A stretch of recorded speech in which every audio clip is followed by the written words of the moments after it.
नींद आंखों में जैसे जमकर बैठी हुई थी और पंखे की आवाज में लोरी जैसी मिठास थी। फिर अचानक से खट खट की आवाज सुनाई दी। मैंने करवट बदल ली।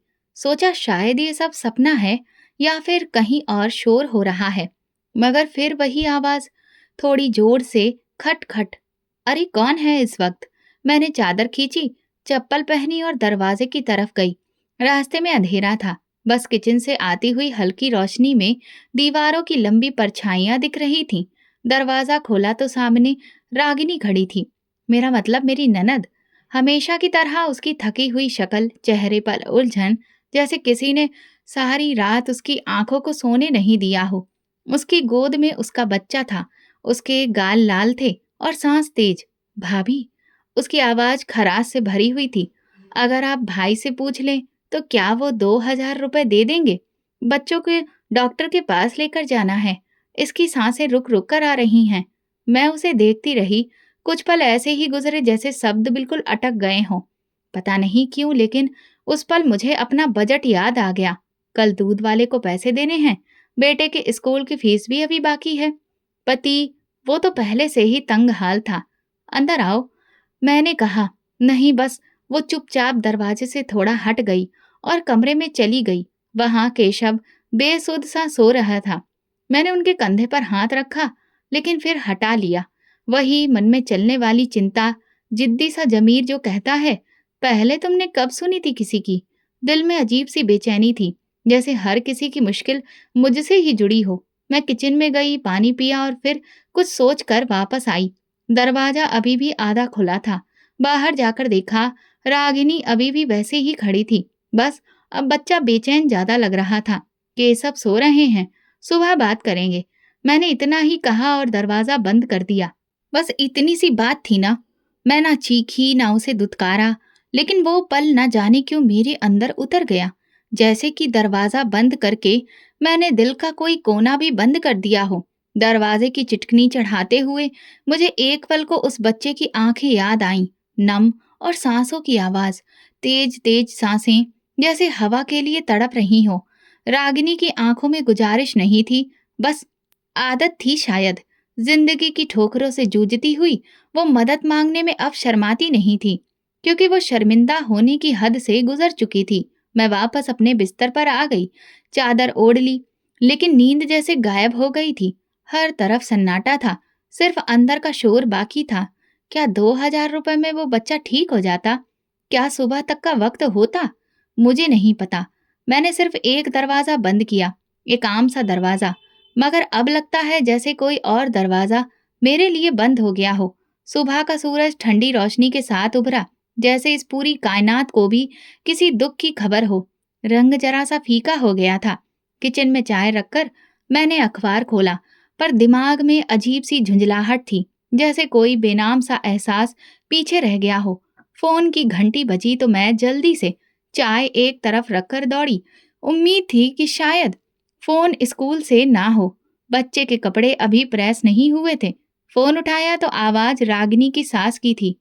उनका वो बेरंग लहजा, जैसे मौत की जानकारी देना भी उनके लिए मामूली बात हो। बच्चा नहीं रहा, बस इतना कहा। इसके अलावा और कोई बात नहीं। मैंने एक पल के लिए आंखें बंद की। किचन की खिड़की से आती हवा अचानक रुक गई, या शायद मेरे अंदर का शोर बंद हुआ। बाहर सड़क पर दूध वाला साइकिल पर घंटी बजाता गुजर गया, जैसे कुछ हुआ ही ना हो। लेकिन मेरे अंदर जैसे कोई तूफान उठकर शांत हो गया। मैंने फोन रख दिया। केशव अभी उठे नहीं थे। मैंने उन्हें जगाने की जरूरत ही महसूस नहीं की। चाय ठंडी हो चुकी थी। अखबार हाथ से फिसल कर गिर गया। मेज पर रखे पैसे नजर आए। 2,000 का नोट, जो कल मैंने बेटे की दवा के लिए निकाल कर रखा था, एकदम आंखों के सामने झिलमिला गया। रागिनी की रात की सूरत नजर आई, आंसुओं से भीगी, परेशान आंखें, गोद में वो कांपता हुआ बच्चा। लेकिन मैंने सिर्फ दरवाजा बंद किया था और कहा था, सुबह बात करेंगे। कुछ बुरा भला नहीं कहा, बस बात को टाल दिया। और अब बात खत्म हो चुकी थी। केशव जागे तो मैंने खबर दी। उन्होंने बस धीरे से सिर झुका लिया।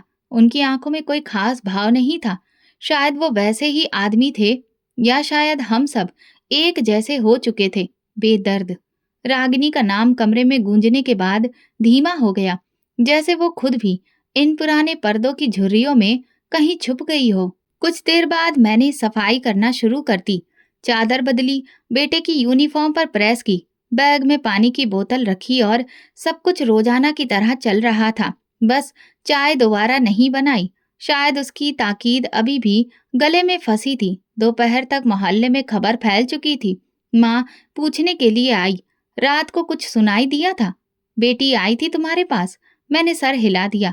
उन्होंने चुपके से मेरी तरफ देखा, जैसे कुछ कहना चाहती हूँ, फिर रुक गई।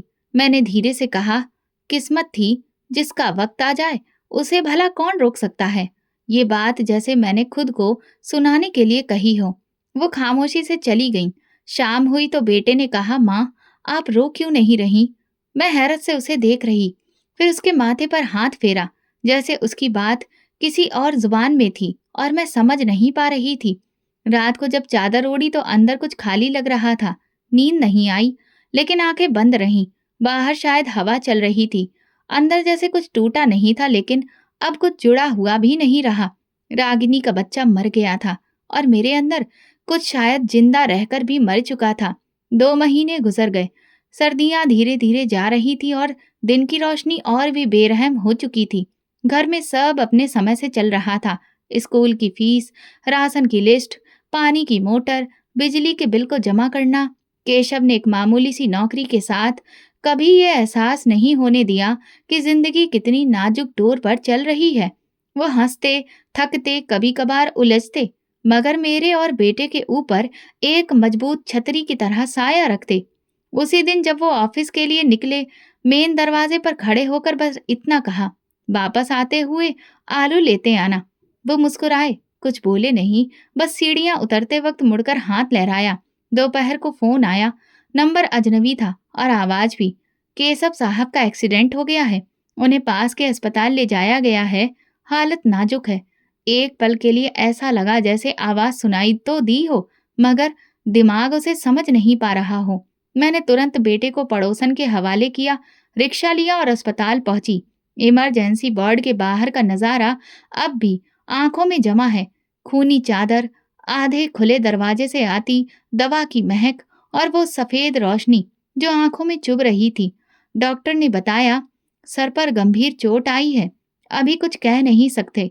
केशव एक नाजुक सांस की डोर से जुड़े मशीनों के सहारे बेजान लेटे थे। मैंने उनकी उंगली पकड़ी, वही उंगली जो कभी मेरे हाथ पर प्यार से थपकी देती थी। अब वो बेजान थी। घर वापस आकर मुझे लगा जैसे किसी ने जिंदगी के पैरों तले से जमीन खींच ली हो। बेटा हर आती जाती आवाज पर चौंक उठता, पापा आ गए। मैं उसे सीने से लगा लेती, बिना कुछ कहे। रिश्तेदार पड़ोसी सब आए, अफसोस जताया, राय दी और चले गए। एक हफ्ते में सब कुछ ढर्रे पर आ गया, लेकिन मेरे लिए अब ये सब मामूली नहीं था। कमरे की अलमारी, केशव की कमीज, उनके जूते, हर चीज अपनी जगह पर थी, बस वो खुद नहीं थे। और साथ ही एक बिना आवाज का तूफान जो मेरे मन में उठ गया था। अब फैसला मेरा था। दवा के पैसे, स्कूल की फीस, अस्पताल की रिपोर्ट्स, सब कुछ मेरे हाथ में आ गया था। लोग कहते हैं हिम्मत वाली बनो, भगवान परीक्षा लेता है, लेकिन हिम्मत तो उसी दिन मर गई थी जब केशव के होठों पर मुस्कुराहट की जगह खामोशी को देखा। एक शाम बेटे ने पूछा, माँ पापा कब वापस आएंगे? मैं चूल्हे पर चाय चढ़ाते हुए बोली, भगवान से प्रार्थना करो वो जल्दी आए, वो तुम्हारी जरूर सुनेंगे।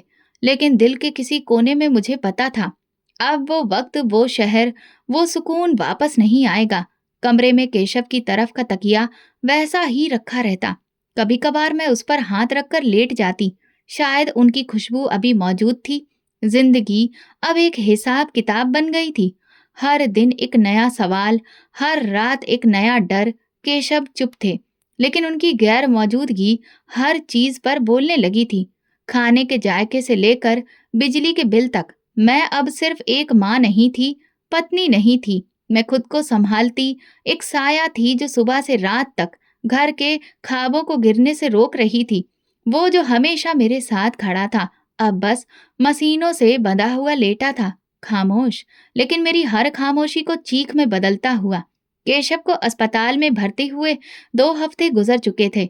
उनकी आंखों के आसपास काले गड्ढे गहरे हो रहे थे और मेरे हाथों की लकीरें उलझती जा रही थीं।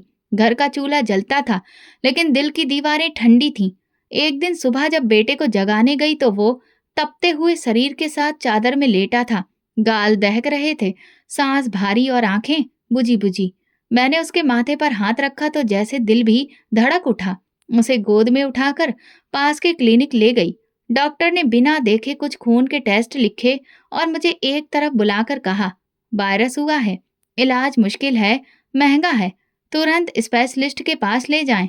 दवा की पर्ची लेकर अस्पताल से निकली तो जेब में कुछ बचे कुचे सिर्फ 800 रुपए थे। एक तरफ केशव का इलाज, दूसरी तरफ बेटे की बीमारी। मैं दोनों हाथों से पानी रोकने की कोशिश कर रही थी, लेकिन दरारें बढ़ती ही जा रही थीं। उसी दिन पहली बार मैंने लोगों से मदद मांगी। पहले ससुराल वालों को फोन किया। उन्होंने कहा, हमने पिछले महीने के अस्पताल का खर्च उठाया था, अब इससे ज्यादा नहीं हो पाएगा। फिर एक पुरानी सहेली को संदेश भेजा। उसने बेबसी जताते हुए लिखा, मेरी बेटी की फीस अभी बाकी है, सॉरी यार। फिर पड़ोसन सलोनी के पास गई, जिनके यहाँ मैं सालों से सब्जी भिजवाती रही।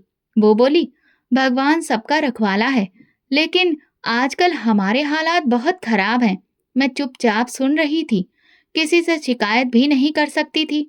किसी ने जोर से दरवाजा नहीं बंद किया, किसी ने बुरा भला नहीं कहा, बस सबने नरमी से इनकार कर दिया। और ये नरमी मेरे लिए तेज धार वाले चाकू के जैसी थी। बेटे को बुखार में तड़पता देखना सबसे बड़ी परीक्षा थी। वो हर रात मुझसे लिपट कर कहता, माँ, आप मेरे पास रहो, मुझे डर लगता है। मैं उसके माथे पर गीला कपड़ा रखती, घंटों उसकी हथेली थामे बैठी रहती। एक शाम जब वो होश में आकर बार बार पानी मांग रहा था और मैं पट्टियों के सहारे उसके माथे की गर्मी कम करने की नाकाम कोशिश कर रही थी, तो ना जाने क्यों रागनी याद आई। उसका चेहरा, उस रात की गुजारिश, वो बच्चा जो अब नहीं था। मेरी आंखों में कुछ चुभ सा गया और मैंने नजरें झुका ली। अब की बार दरवाजे पर दस्तक नहीं थी, अब खुद मेरे हाथ बढ़ रहे थे, जुबान लड़खड़ा रही थी और नजर में वही झिझक थी जो कभी रागिनी की आंखों में देखी थी। एक लम्हा ऐसा भी आया जब मैं केशव की बंद आंखों के सामने बैठकर बोली, काश तुम जागते होते। उस वक्त समझ आया कि किसी का साथ क्या होता है जब जिंदगी दोनों हाथों से संभालने के काबिल नहीं रहती और हर तरफ बस बंद दरवाजे होते हैं। तब खामोशी सबसे बड़ी चीख बन जाती है। मेरे बेटे की सांसों के साथ मेरी उम्मीद भी लड़खड़ा रही थी। दिन रात एक किए जा रही थी। दवा, दुआ और दौड़ में मैंने कोई कसर नहीं छोड़ी, लेकिन जो चाहिए था वो ना हाथ में था, ना दिल में बचा था। खुद से नजरें मिलाने की हिम्मत अब कम पड़ने लगी थी। देर रात तक बेटे का बुखार जाने का नाम नहीं ले रहा था। दवा दी, पानी पिलाया, बार बार उसके शरीर पर ठंडी पट्टियां रखी, मगर माथे की गर्मी जैसे मेरे अंदर कुछ जला रही थी। हर लम्हा ये ख्वाहिश की कि कहीं अगली सांस ठहर न जाए, दिल को मुट्ठी में जकड़ने लगी थी। मैं उसके पास बैठी, उसके माथे पर हाथ रखकर दीवार को घूरती रही। कमरे में खामोशी गहरी थी, सिर्फ पंखे की गर्दन हिलती और कभी कभार बेटे की कराहट सुनाई देती। इसी खामोशी में एक पुरानी आवाज उभरी, रागिनी की। भाभी, अगर आप भैया से कह दे तो बच्चे को डॉक्टर के पास ले जाना है। ये एक वाक्य नहीं बल्कि चुभन थी। मैंने आंखें बंद की जैसे कोई सपना हो, मगर वो चेहरा, बेजान सा, आंखों में नमी, आवाज में दबी बेबसी, अब सब साफ दिखाई देता रहा। पहली बार वो लम्हा सिर्फ एक याद नहीं लगा, एक सच्चाई बनकर मेरे सामने आकर खड़ा हो गया। मैंने करवट ली, मगर मन के दरवाजे बंद नहीं हुए। उस रात के बाद सुबह आई थी और वो खबर जो मेरे शरीर में उतर चुकी थी। कुछ दिनों से ये यादें बार बार लौट रही थी, धीमी आहट से, जैसे कोई बंद दरवाजे के पीछे खड़ा हो। और अब बेटे की हालत के बीच में वो आवाज तेज होती जा रही थी। उस दिन दवा लेने निकली, गली के नुक्कड़ पर वही पुराने कपड़े पहने एक औरत धीरे धीरे कदमों से गुजर रही थी। वो रागिनी नहीं थी, मगर कुछ लम्हों के लिए दिल की धड़कन रुक सी गई। आंखें अपने आप उसके चेहरे पर गईं। मैं रो के वापस आकर बेटे के पास बैठ गई। दिल पर अजीब सा बोझ था, कुछ कहे बिना आंखें नम हो गईं। मैंने माथे पर हाथ रखा, लेकिन बुखार की गर्मी से ज्यादा अंदर की तपिश ने हरा दिया था। दोपहर को जब बेटा कुछ देर सोया, मैं केशव के कमरे में जा बैठी। वो अब भी वैसे ही लेटे थे, जैसे वक्त के साथ उनका रिश्ता टूट चुका हो। मैंने उनका हाथ थामा, मगर कुछ महसूस नहीं हुआ। उनके पास बैठे बैठे दिल जैसे बोझ तले दबता गया। वो वक्त, वो मौका, वो दरवाजा मैं क्यों नहीं खोला? क्यों रागिनी को वापस जाने दिया? न कोई मजबूरी थी, न नफरत, बस एक बेचैनी मेरे दिल में उतरने लगी। दिल कहने लगा माफी मांग लो। दिमाग ने जवाब दिया, किस मुंह से मांगोगी? मैंने तकिए पर सिर रख दिया और आंखें बंद कर लीं। फिर वही मंजर दिखने लगा। ये सब अब सपना नहीं रहा था, बल्कि जागती आंखों की सच्चाई था। मैं हर दिन की तरह सब कुछ करती रहती, दवा, कपड़े, खाना, फोन कॉल्स, अस्पताल की रिपोर्ट्स, मगर अब हर काम के बीच में एक साया साथ साथ चलने लगा था। कोई आवाज जो हर खामोश लम्हे में गूंजती थी, और मैं जैसे सब सुनकर भी बहरी बनी रही। उसी दिन अस्पताल से वापसी पर मैं बहुत थक चुकी थी। बेटे को दवा देकर सुला दिया और खुद भी सोफे पर टिक गई। अभी आंख बंद की ही थी कि फोन बजा। बड़ी बहन थी, वही जो हर महफिल में दुख, सब्र और ईमानदारी की मिसालें सुनाती थी। मैंने उन्हें केशव की ताजा रिपोर्ट के बारे में बताया। डॉक्टर ने नए इलाज के लिए कहा, खर्च बढ़ने वाला था। मैंने हिम्मत करते हुए कहा, सोचा है कुछ दिन आप लोगों के यहाँ बेटे को भिजवा दूं, ताकि थोड़ी जिम्मेदारी बढ़ जाए और शायद कुछ माली मदद भी हो जाए। एक लम्हे को खामोशी छाई, फिर उनका लहजा सख्त हो गया। देखो मंजू, हमने अपनी हैसियत के मुताबिक पहले भी काफी मदद की है। अब हर चीज की जिम्मेदारी हम पर नहीं डाली जा सकती। केशव तुम्हारा पति है, हमें क्या पता तुम पैसे कहाँ लगा रही हो। एक पल को जुबान तालू से चिपक गई, दिल की धड़कन रुक गई। ये वो बात नहीं थी जो मैं पहली बार सुन रही थी, लेकिन आज उसका वजन कुछ और था। मैंने ठीक है कहकर फोन बंद कर दिया।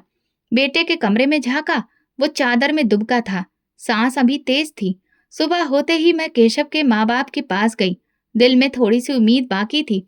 सास ने मेरे चेहरे पर नजर डाली और पहले ही बोल पड़ी, मंजू, हमने पहले इलाज का खर्च उठाया, दवाई भी भेजी। अब हर महीने तुम यही कहोगी। हमने अपना फर्ज निभा लिया है, अब तुम खुद देखो। मैं चुप रही, आंखें झुकी, कुछ भी कहने को नहीं बचा था। वापसी पर रिक्शे में बैठी तो रास्ता अजीब लगा। वे दरो दीवारें, जिन पर कभी खुशियों के रंग चढ़े थे, अब मिट्टी के ढेर लग रहे थे। हवा भी जैसे अजीब सी थी। घर आकर दरवाजा बंद किया और कुछ देर शून्य में खड़ी रही।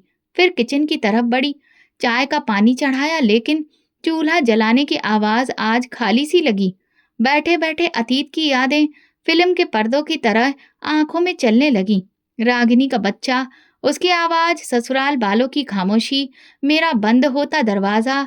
उन लोगों ने तब भी यही कहा था कि हमने फर्ज निभाया है, और मैंने भी तो यही सोचा था। ये मेरी जिम्मेदारी नहीं। मेरे अंदर कुछ बैठ गया था, जैसे जमीर एक पुरानी जख्मी पगडंडी पर वापस जा रहा हो। अब जो कुछ भी मेरे साथ हो रहा था, वो कहीं सुना सुनाया लगने लगा था। बस दर्द, परेशानी, इनकार, ये सारे किरदार बदल चुके थे। उसी रात केशव के बिस्तर के पास बैठकर मैंने उनके माथे पर हाथ फेरा। तुम जागे हुए होते तो शायद कुछ कह सकते, शायद मुझे थाम लेते। उनकी खामोशी मुझे काटने लगी। अब ये वही शोर था जो किसी वक्त रागिनी के मन में था, लेकिन आज मेरे मन में है। शायद वो भी ऐसे ही बैठी होगी, किसी मदद के इंतजार में, किसी उम्मीद के सहारे, किसी रिश्ते के पास जाकर खाली हाथ वापस आने के बाद।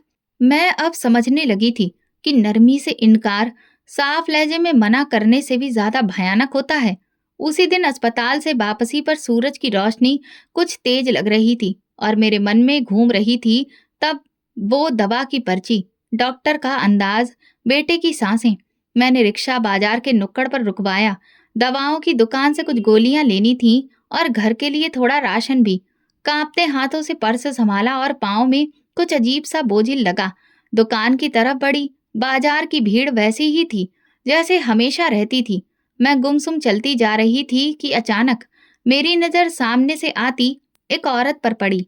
वो खाकी रंग के सादे कपड़ों में थी, सिर पर दुपट्टा रखा था, हाथ में कागजों का एक बंडल, और चेहरे पर वो सुकून जो मेरे अंदर कहीं बाकी नहीं था। मेरी आंखों ने पहचानने में एक पल की भी देर नहीं की थी। ये रागिनी थी, वही रागिनी जिसे मैंने एक रात दरवाजे से वापस लौटा दिया था।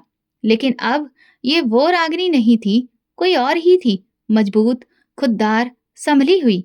उसके चेहरे पर वो पुरानी गुजारिश नहीं थी, ना ही थकान, ना रोती हुई आंखें। वो एक दुकान के सामने खड़ी किसी से बात कर रही थी। कागजात हाथ में थे, जैसे कि वो किसी ऑफिस से जुड़ी बात हो। उसके चेहरे पर एक ठहरा हुआ गुरूर था, जैसे उसने अपनी जिंदगी को दोबारा एक नई दिशा दे दी हो। मेरे कदम अचानक से रुक गए। रागिनी ने एक पल को मेरी तरफ देखा, आंखों में आंखें डालकर मेरे होठों पर बिना नाम लिए एक आवाज उठी, लेकिन मैं बोल ना सकी। रागिनी ने चेहरा मोड़ लिया और बिना कुछ कहे, बिना रुके वो आगे बढ़ गई। मैं पत्थर की तरह वहीं खड़ी रह गई, अपने हाथ में पकड़ी दवाओं की पर्चियों को बेबस निगाहों से घूरते हुए। रागिनी का इस तरह से बदल जाना और मेरा यूं ठहर जाना, ये वक्त नहीं, अजीब इंसानियत का किया गया था। वो जो कभी मदद की उम्मीद में खड़ी थी, आज खुद किसी और को सहारा दे रही थी, और मैं, जिसने उसके आंसुओं को नजरअंदाज किया था, आज अपनी बेबसी के साथ चुपचाप खड़ी थी। घर लौटी तो दरवाजा खोलते ही वही पुराना एहसास लिपट गया। बेटे का बुखार कुछ कम था, मगर अंदर डर बढ़ चुका था। केशव पहले की तरह खामोश थे। उनकी निगाहें बंद थीं, लेकिन ऐसा लगता था जैसे सब कुछ देख रहे हों। रात को जब बेटे को लोरी गाकर सुलाया तो दिल में शोर उठा। रागिनी बदल चुकी थी और मैं अब भी वहीं खड़ी थी, जहां से सब कुछ बिगड़ना शुरू हुआ था। केशव की रिपोर्ट्स लेने अस्पताल गई थी। काउंटर पर लंबी कतार थी। कागजात, फीस, दस्तखत, सब कुछ किसी मशीन का हिस्सा लगता था। बेटे को साथ लाई थी। वो खामोशी से सीढ़ियों पर बैठा अपनी उंगलियां घुमा रहा था। माथे पर हल्की गर्मी अभी भी बाकी थी और मेरी सांसें खास कर चल रही थीं।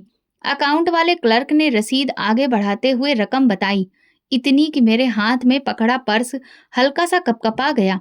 मैंने हिचकिचाते हुए कहा, आज तो ये पैसे जमा नहीं कर पाऊंगी, कल तक कर दूंगी, शायद कुछ उधार मिल जाए। उस क्लर्क ने बिना हमदर्दी के फाइल बंद की और बोला, तो फिर कल आइएगा, आज कुछ नहीं हो सकता। बेटे का हाथ पकड़ा और बाहर अस्पताल के मेन गेट के पास बेंच पर बैठ गई। आसमान में बादल नहीं थे, लेकिन मेरे अंदर एक धुंध थी। बचपन से सुनते आई थी कि भगवान हर मुश्किल वक्त में कोई रास्ता निकालते हैं, लेकिन अब ऐसा लगने लगा था जैसे मेरे लिए ये दरवाजे नहीं, सिर्फ दीवारें रह गई हैं। तभी किसी ने आकर मेरे सामने एक सफेद लिफाफा रखा। मैं चौंक कर सीधी हुई। एक औरत खड़ी थी। उम्र का अंदाजा लगाया नहीं जा सकता था। ना तो वो बहुत बड़ी थी, ना कम उम्र। सादे से कपड़े थे, साफ सुथरे, और चेहरे पर एक अजीब सी ठहरी हुई मुस्कुराहट। मैंने उलझकर उसकी तरफ देखा। ये क्या है? उसने बहुत नरमी से कहा, कभी किसी की मदद को शुक्रिया अदा करो, सवाल मत करो। मेरे होंठ सिल से गए। उसे कुछ पूछने की कोशिश की, मगर वो चुपचाप मुड़ी और गेट के बाहर भीड़ में खो गई। मैं देर तक यकीन नहीं कर पाई। लिफाफा खोला, अंदर 10,000 रुपए थे। मेरे हाथ कांपने लगे। मैंने तुरंत हड़बड़ाकर आसपास देखा। शायद वो औरत कहीं हो, मगर वो तो गायब हो चुकी थी। बेटे को देखा, वो अब भी अपनी उंगलियों से खेल रहा था, जैसे कि कुछ बदला ही ना हो। मैं वापस काउंटर पर पैसे जमा करने गई, फाइल पर दस्तखत किए और चुपचाप बेटे को गोद में उठाकर अस्पताल से बाहर ई रिक्शा में बैठते हुए दिल में बार बार वही बात गूंज रही थी, कभी किसी की मदद को शुक्रिया अदा करो, सवाल मत करो। घर पहुंचकर दरवाजा खोला। केशव वैसे ही लेटे थे। मैंने उनके पहलू में बैठकर एक पल को आंखें बंद की। रागिनी, वो रात, मेरा दरवाजा बंद करना, वो इनकार, और अब ये अनजान मदद। कभी किसी को लौटा देना कितना आसान लगता है, और कभी एक हाथ बढ़ाना कितनी हिम्मत मांगता है। वो औरत कौन थी? क्यों आई? उसे कैसे पता था कि मैं एक जरूरतमंद हूँ? मैंने उस दिन कुछ भी जानने की कोशिश नहीं की। बस दिल में पहली बार बहुत दिनों के बाद एक हल्की सी शुक्रगुजारी उभरी थी, खामोश, गहरी और मेरे अंदर फैलती हुई। उस दिन घर में खामोशी कुछ और गहरी थी। बेटे का बुखार अब उतर चुका था, मगर कमजोरी आंखों से झांक रही थी। सबकी हालत बिल्कुल वैसी ही थी। मैं हर रोज की तरह अस्पताल, दवा खाने और राशन की लिस्ट के बीच में लटकती रही, मगर दिल में जैसे कुछ और चल रहा था। एक खालीपन जिसमें ढूंढने से कुछ चेहरे उभरने लगे। देर शाम दरवाजे पर दस्तक हुई। पुरानी नौकरानी चंपा खड़ी थी। बरसों पहले जब हमारे हालात कुछ बेहतर थे तो हमारे घर में बर्तन और कपड़े का काम करने आई थी। चेहरे पर वही गरीबी, लेकिन हाँ, थोड़ा सा सलीका अच्छा था। मैंने उसे चाय के लिए पूछा। उसने हंसते हुए कहा, भाभी, वो भला आपके हाथ की चाय कौन छोड़ेगा। हम दोनों आंगन में बैठ गए। उसने बेटे के सिर पर हाथ फेरा, हालचाल पूछा और फिर बातों बातों में बोली, रागिनी दीदी को तो देखा था ना आपने। मेरी नजर चौंक गई। मैं बिना कुछ कहे बस सर हिलाया। चंपा ने धीरे से कहा, वो अब बड़े काम में लग गई हैं। भगवान ने उन्हें बहुत हिम्मत दी है। वो एक एनजीओ चला रही हैं और लोगों की मदद करती हैं। बच्चों के इलाज का सब कुछ संभाल रही हैं। मेरे हाथ में पकड़ा चाय का कप जैसे एक तरफ को डोल गया। इतना कहकर चंपा रुक गई, फिर सिर झुकाकर बोली, बहुत बुरा वक्त गुजारा था उन्होंने, लेकिन उस सदमे ने जैसे उन्हें बदल दिया। एक दिन मोहल्ले की एक औरत का बच्चा बीमार हुआ। अस्पताल तक ले जाने को कोई तैयार नहीं था। रागिनी दीदी ने खुद जाकर दवा करवाई। वो दिन है और आज का दिन। अब तो पूरा एनजीओ ही खोल लिया है, जिसमें मुफ्त इलाज, खाने का बंदोबस्त और औरतों को हुनर का काम सिखाया जाता है। मैं चुपचाप सुनती रही। वही औरतें जिन्हें सब ठुकरा देते हैं, अब उनके पास जाती हैं। चंपा की आवाज में फक्र था, आंखों में वो चमक जो सच के साथ होती है। मैंने अपनी नजरें नीचे कर लीं। पता नहीं, नजरें छत पर फिर टिकाईं तो रागिनी की आवाज और वो सब कुछ फिर से घूमने लगा। लेकिन इस बार वो खामोश पछतावा नहीं, बल्कि किसी और एहसास में ढल रहा था। हैरत और शायद एक छोटा सा फक्र जो बहुत देर से कहीं दिल के कोने में जिंदा था। चंपा ने कहा, लोग कहते हैं भगवान जिसे आजमाता है उसे खास बनाता है। फिर रुककर धीरे से बोली, कभी एनजीओ का नाम सुना है? उम्मीद का घर, ये वही चलाती है। मैं चौंक कर देखने लगी। उम्मीद का घर, यही नाम तो अस्पताल के बाहर बैनर पर लिखा था, जहां से दवा मिली थी, जहां वो अनजान औरत ने लिफाफा पकड़ा था। अब जैसे सब कुछ एक लड़ी में जुड़ने लगा था। रागिनी, उसकी शक्ल पर एक मजबूती, और फिर वो औरत का अचानक आ जाना, वो मदद जो अनजान थी। अब उसका सिरा सामने आने लगा था। रात को जब केशव के पास बैठी तो एक नरमी सी दिल में उतर आई। मैंने उसके हाथ पैर थामे और पहली बार दिल में सुकून महसूस किया। उससे मदद के लिए जो मेरे अपने दरवाजे से लौटा दी गई थी, मगर वक्त ने मुझे नए दरवाजे दिखा दिए थे। सुबह के वक्त उसकी सांस कुछ तेज लगी। मैंने तुरंत माथे पर हाथ रखा। गर्मी हद से ज्यादा, जैसे बुखार शरीर में नहीं आत्मा में उतर आया हो। दवा दी, पानी पिलाया, लेकिन उसकी आंखें धीरे धीरे बंद होने लगीं और शरीर ढीला पड़ने लगा। मैं घबराकर अस्पताल ले गई। इमरजेंसी में लाकर नर्स ने ऑक्सीजन लगाया। डॉक्टर की परेशानी चेहरे पर लिखी थी। मैं दरवाजे के बाहर खड़ी थी। कहाँ पर थी? अंदर मशीनों की आवाजें, उन लोगों की आपस की बातें, दौड़ते हुए कदम और एक छोटा सा वजूद, मेरा बच्चा, जो जिंदगी की दहलीज पर झूल रहा था। कमरे के बाहर दीवार से टेक लगाकर मैं खड़ी रही। सांस इतनी भारी लग रही थी कि खुद को संभालना मुश्किल हो रहा था। एक के बाद एक मंजर आंखों में चमकने लगे। अब तक जो सारी बातें होती आई थीं, वो सब घूमने लगीं। डॉक्टर बाहर निकले। चेहरे पर थकान थी, आवाज में गंभीरता। तबीयत खतरे में है, तुरंत अच्छा ट्रीटमेंट शुरू कर दिया गया है, लेकिन आप प्रार्थना करिए। उनके ये शब्द, प्रार्थना करिए, दिल पर कुछ ऐसा असर कर गए जैसे किसी ने भरी भीड़ में मेरे सर पर मिट्टी डाल दी हो। मेरे पास अब कुछ नहीं बचा था, न हिम्मत, न यकीन। मैं अस्पताल की छत पर चली गई, जहां ठंडी हवा चुभ रही थी। आसमान पर हल्के बादल बदलते।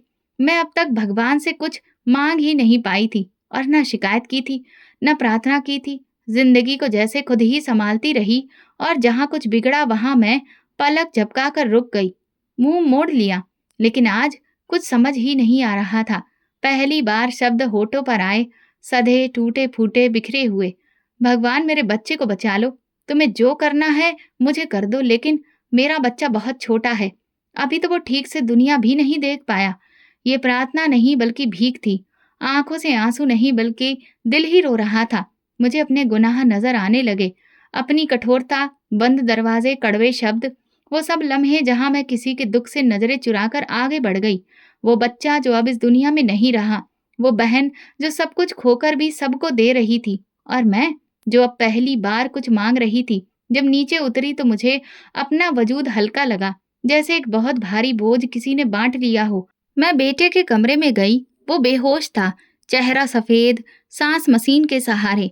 मैं उसके पहलू में बैठ गई, उसके छोटे हाथ को अपने हाथ में लिया और आंखें बंद करके सिर्फ प्रार्थना करती रही। हे भगवान, तुमने जो ले लिया है वो मुझे मंजूर है, बस अब ये बच जाए। बेटे की हालत कुछ संभली, कमजोरी बाकी थी, मगर सांसें थोड़ी ठीक होने लगी थी। डॉक्टर ने कहा 2 दिन उसे निगरानी में रखने की जरूरत है, और वे दोनों दिन उसकी चारपाई के पास बैठे ही मैंने गुजार दिए, बिना कहीं और गए हुए और बिना किसी का चेहरा देखे। तीसरे दिन अस्पताल का संदेश आया। इधर केशव को भी होश आ गया था। मेरे कदम कांपने लगे, दिल जैसे खुशी और डर के बीच में फंस गया। मैंने इधर बेटे के माथे पर चूम लिया, नर्स को हिदायत दी और सीधा केशव के वार्ड की तरफ भागी। धीरे से दरवाजा खोला, उसकी आंखें खुली थीं। इंसानी, नॉर्मल चेहरे पर वही खामोशी जो अब उसकी पहचान बन चुकी थी। मैं उनके पास बैठी, हाथ थामा। वो मेरी तरफ देख रहे थे, जैसे पहचान रहे हों, याद कर रहे हों। मैंने धीरे से कहा, केशव। डॉक्टर ने पास आकर बोला, उनके दिमाग में गंभीर चोट आई है, होश आ गया है, ये खुशी की बात है, मगर फिलहाल ये कुछ भी बोल नहीं सकेंगे, वक्त लगेगा, फिजियोथेरेपी और देखभाल की जरूरत होगी। मेरे कदमों तले जमीन निकल गई। एक तरफ बेटे की कमजोरी, दूसरी तरफ केशव की खामोशी, और उनके बीच में हर समय फंसी हुई मैं। वार्ड से बाहर निकलकर बेंच पर बैठ गई। चंपा साथ आई थी, पानी का गिलास दिया, मैं चुपचाप पीने लगी। कुछ कहने की हिम्मत नहीं थी, घर के हालात पहले ही नाजुक थे। जमा पूंजी अस्पताल में ही बह गई। बेटे की दवा, अस्पताल के कागजात, घर के किराए की तारीख, सब पास था। बिजली का बिल मेरे हाथ में पकड़ा था। कमरे की दीवारों पर सब कुछ मटमैला लग रहा था। अगले दिन अस्पताल वालों ने कहा, वेंटिलेटर के लिए तुरंत आपको जगह बुक करवानी होगी, खर्च महीने तक चलेगा। मैंने इनकार नहीं किया, बस पर्स को देखा और उसके खालीपन को महसूस किया। फिर वही हुआ जो पिछले कई दिनों से हो रहा था। एक बार फिर किसी के दरवाजे पर जाकर खड़ी हो गई। ससुराल की तरफ कोई जवाब वही पुराना मिला, मंजू, हम कब तक तुम्हारे लिए करें? हमें जितना कर सकते थे हमने कर लिया है। चेहरे पर मायूसी लिए मैं लौटी तो रास्ते में हर चेहरा अजनबी लगा। बाजार की रौनक मुझे गूंगी लग रही थी, और अपने वजूद में एक शोर था जो चीखने लगा था। घर जाकर केशव के खाली पलंग को देखा। मैं छत को घूर रही थी। बेटे ने कमरे में आकर धीरे से कहा, माँ, पापा से बात करो ना, वो तो जाग रहे हैं। मैंने उसे गोद में लिया। वो सुन रहे हैं, धीरे धीरे बोलेंगे भी, हम सब ठीक हो जाएंगे। लेकिन अंदर की आवाज कुछ और कह रही थी, जैसे वक्त मेरे लिए और परीक्षाएं लेकर आ रहा हो, और मैं अब सब्र करना सीख रही थी, क्योंकि इसके अलावा और कोई रास्ता मेरे पास नहीं था। दिन भर की भाग दौड़ के बाद जब रात हुई तो कमरे की छत कुछ ज्यादा भारी लगने लगी। बेटे की सांस ठीक चल रही थी, मगर केशव की आंखों में खामोशी थी जो हर पल मुझ पर चीखने लगती थी। दवा, रिपोर्ट्स, अस्पताल, फिजियोथेरेपी, कागजात, सब कुछ मिलकर एक ऐसी दीवार बन चुके थे जिसके दूसरी तरफ अब सिर्फ बेबसी थी। फिर एक दिन जब अस्पताल से वापसी पर दोबारा उम्मीद का घर का बैनर नजर आया तो मैं कुछ पल वहीं खड़ी रही। दिल में जैसे एक छुपी हुई हिचकी, एक चाहत ने खुद को आवाज दी। मैं गेट के करीब गई। दरवाजे पर मौजूद लड़की ने खुश होते हुए अंदाज में अंदर आने को कहा। बिल्डिंग साफ सुथरी लगी, जिसमें सादगी थी।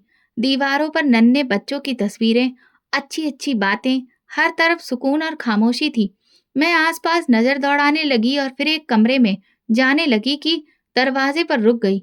वहां मेज के पीछे रागिनी बैठी थी, एक फाइल पढ़ते हुए, पूरी तरह से डूबी हुई, चेहरे पर वही सुकून जो बाजार में देखा था।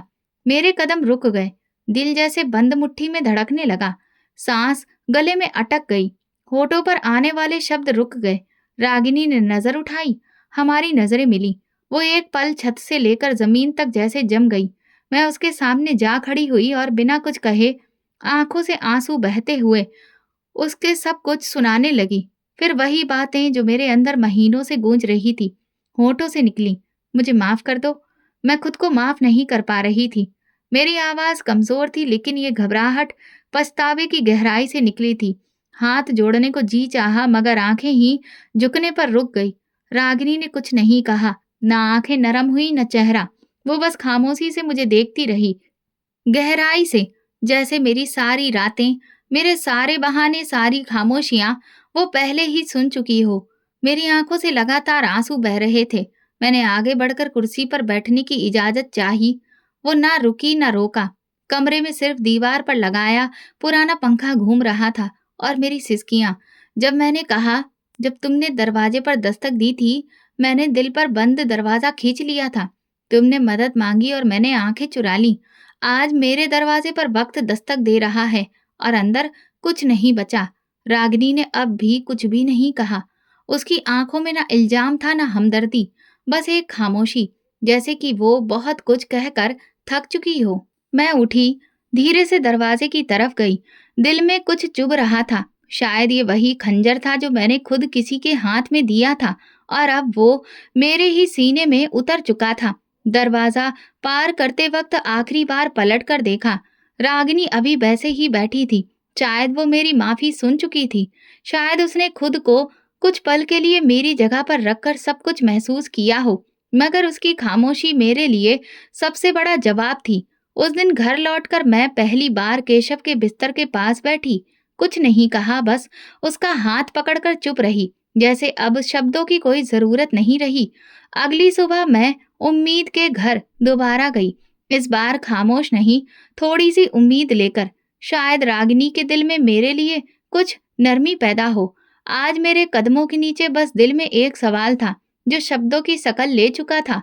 रागिनी अपने ऑफिस में अकेली बैठी थी। उसके सामने कागजों का ढेर था। उसने मुझे देखा और फिर हल्के इशारे से बैठने को कहा। आज चेहरे पर वो शक्ति नहीं थी जो पिछली मुलाकात में थी। कुछ नरम था, कुछ थका हुआ, जैसे एक अंदरूनी जंग ने उसे हराया भी हो और जिताया भी। कमरे में कुछ पल खामोशी रही। रागिनी ने फिर धीरे से कहना शुरू किया, उस दिन मेरा बच्चा मर गया। मैं खुद भी मर गई थी। उस रात जब घर लौटी तो मेरा दिल खाली नहीं था, जलता हुआ था। मगर मुझे सब्र आया और साथ में एक सवाल, मैं अकेली क्यों थी? मेरे जैसे दर्द सहने वालों के लिए कोई जगह क्यों नहीं है? उसने एक साथ भारी नजरों से मेरे चेहरे की तरफ देखा। उस रात उम्मीद के घर की बुनियाद पड़ी। इसका कोई नाम नहीं था तब, बस एक फैसला था। सुबह मैं अस्पताल गई। वहां एक औरत का बच्चा जमीन पर लेटा तड़प रहा था। डॉक्टर पैसे मांग रहा था। औरत के पास कुछ नहीं था। वही लम्हा मेरे अंदर बहुत कुछ बदल गया। मैंने दवा ली, बच्चे को उठाया और अपने दुख को इसका सहारा बना दिया। मेरे अंदर जैसे जमीन खिसक गई। जिस रात रागिनी ने बेटे को खोया, मैंने अपनी खिड़की के पर्दे गिराकर सो जाने की कोशिश की थी और वो किसी और की सांसें बचा रही थी। रागिनी ने धीरे से कहा, मैंने किसी से बदला नहीं लिया, सिर्फ वो किया जो शायद तुम्हें करना चाहिए था। मेरी आंखों में आंसू तैरने लगे। मैंने धीमी आवाज में कहा, तुम जो चाहे सजा दे सकती हो। तुमने अगर मुझे माफ भी कर दिया तब भी मैं कभी खुद को माफ नहीं कर सकूंगी। रागिनी ने नजर झुका ली। माफ करना आसान नहीं होता, वक्त लगेगा। कुछ जख्म वक्त से नहीं, अमल से भरते हैं। मैं तुम्हें यहाँ रोक सुन रही हूँ। ये खुद एक कदम है। कमरे में जैसे हवा भी थम गई। रागिनी ने मेज पर रखे कागज की तरफ इशारा किया। ये फॉर्म है। अगर वाकई खुद को बदलना चाहती हो तो यहाँ आकर काम करो। जो तुमने लिया शायद किसी के दुख बांटने से हल्का हो जाए। मैंने फोन उठाया मगर साइन नहीं किया। हाथ कांप गए। ये सजा थी? मैंने पूछा नहीं, बस दिल में सोचा। रागिनी ने शायद मेरे चेहरे से वो सवाल पढ़ लिया। वो मुस्कुराई, हल्की सी मुस्कान। नहीं, ये माफी का पहला दरवाजा है। सजा तो वो रात थी जो तुमने चुपचाप गुजार दी। मैंने फॉर्म सीने से लगाया और धीरे से दरवाजे की तरफ बढ़ गई। अब कदम हल्के थे, जैसे दिल पर रखा पत्थर धीरे धीरे रेत में बदलने लगा हो। सुबह के वक्त उम्मीद के घर की हवा कुछ और ही थी। और फिर नरम धूप आंगन में बिखरी होती, बच्चों की हंसी कहीं न कहीं से आ रही होती और औरतों की बोलती आवाजों में सुकून सुनाई देता। मैं हर सुबह वक्त पर वहां पहुंचती हूँ, काम संभालती हूँ, दवा की लिस्ट बनाती हूँ, कायदे से कागजात लगाती हूँ। हर रोज किसी न किसी माँ की आंखों में वही बेबसी देखती हूँ जो कभी रागिनी की आंखों में देखा था, और फिर खुद अपनी आंखों में। रागिनी ने अभी भी कोई बड़ी बात नहीं की, ना माफी दी, ना सजा सुनाई, मगर वो रोज मिलती है, हल्की सी मुस्कुराहट देती है और कागज मेरे हवाले करके दूसरे कामों में लग जाती है। लेकिन उसकी खामोशी में अब सख्ती नहीं, एक अपनाए जाने का एहसास है, जैसे वो जान गई हो कि मैं अपने सफर पर निकल चुकी हूँ और मैं खुद को अब रोकना नहीं चाहती। पिछले हफ्ते एक औरत आई, वो 7 महीने की प्रेग्नेंट थी, चेहरे पर परेशानी, आंखों में नमी। उसके पति ने उसे छोड़ दिया था, घर वाले भी उससे मुंह मोड़ चुके थे। मैंने उसका हाथ थामा और पहली बार अपने दिल की गहराई से महसूस किया कि शायद यही वो पल है जब मैं कुछ लौटा सकती हूँ, किसी अजनबी के लिए जो कल को मेरे जैसी ना हो जाए। हमने उसका चेकअप करवाया, दवा दिलाई और फिर रहने का बंदोबस्त किया। उसकी आंखों में जब शुक्रगुजारी की झलक उभरी तो मुझे लगा जैसे कहीं अंदर से बरसों पुरानी जमी हुई धूल झड़ रही हो। घर जाकर बेटे को सीने से लगाया।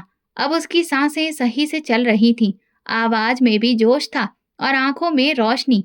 केशव अब धीरे धीरे शब्दों को पहचानने लगे हैं। उनकी खामोशी अब सिर्फ बीमारी की नहीं बल्कि बर्दाश्त करने की मिसाल बन चुकी है। वो मेरी आंखों में देखकर सब कुछ समझ जाते हैं, जैसे कह रहे हो, यही वक्त था तुम्हारे बदलने का। शायद इसीलिए मैं खामोश हूँ। कभी कभी रात को मैं उन दरवाजों को याद करती हूँ जो मुझ पर बंद हुए, और वो एक दरवाजा जो मैंने बंद किया था। अब मुझे लगता है वो दरवाजा शायद मैंने रागिनी के लिए नहीं, खुद अपने लिए ही बंद किया था।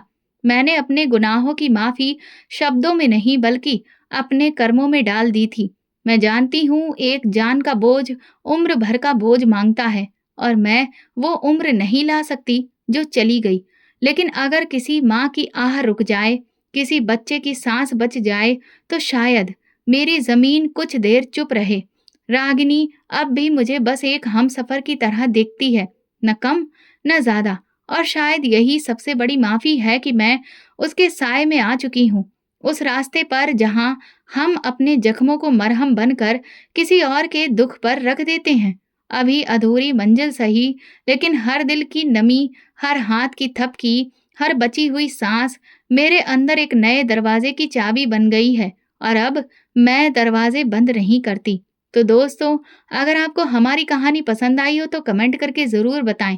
वीडियो को लाइक करें और ज़्यादा से ज़्यादा शेयर करें। अगर आप चैनल पर नए हैं तो सब्सक्राइब ज़रूर करें और नोटिफिकेशन बेल दबाएं ताकि अगली अपडेट सबसे पहले आपको मिले। धन्यवाद।